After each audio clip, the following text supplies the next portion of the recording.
મીડિયાની સ્વતંત્રતા પર હુમલો, પંજાબ કેસરી સામે કાર્યવાહી મુદ્દે ભાજપ સાંસદ બાંસુરી સ્વરાજનો કેજરીવાલ પર પ્રહાર।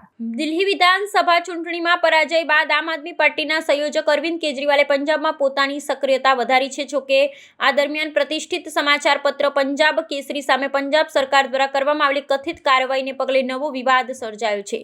ભારતીય જનતા પાર્ટીના સાંસદ બાંસુરી સ્વરાજે આ મામલે કેજરીવાલ અને પંજાબ સરકારની આકરી ટીકા કરતા તેને મીડિયાના આઝાદીનું ગળું દબાવવાનો પ્રયાસ ગણાવ્યો છે। બાંસુરી સ્વરાજે આક્ષેપ કર્યો છે કે પંજાબ કેસરી અખબારમાં અરવિંદ કેજરીવાલની ટીકા કરતી ને તેમની પંજાબની મુલાકાતો પર સવાલ ઉઠાવતી ખબર છપાયા બાદ તરત જ અખબારને નિશાન બનાવવામાં આવ્યું છે। તેમણે જણાવ્યું કે જ્યારે પણ કોઈ પક્ષ કે નેતા તેમની ભૂલો સામે અવાજ ઉઠાવતા મીડિયા હાઉસ પર કાર્યવાહી કરે છે ત્યારે તે લોકશાહીના ચોથા સ્તંભ પર સીધો હુમલો છે।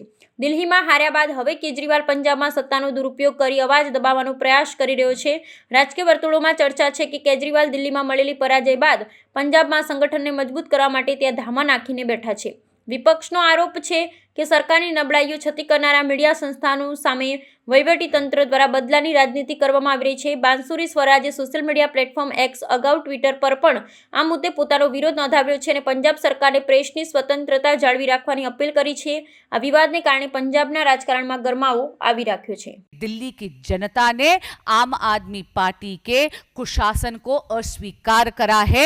वो जो बार बार सरकारी तंत्र का मिसयूज करते हैं, उसका दुरुपयोग करते हैं, उसको नकारा है। और अब जब पंजाब में भी वो तानाशाही कर रहे हैं और मीडिया का गला घोटने की कोशिश कर रहे हैं, लोकतंत्र का दमन करने की कोशिश कर रहे हैं, तो आज आपके माध्यम से मैं उनको चेताना चाहूंगी कि आम आदमी पार्टी का काउंटडाउन अब पंजाब में भी चालू हो गया है।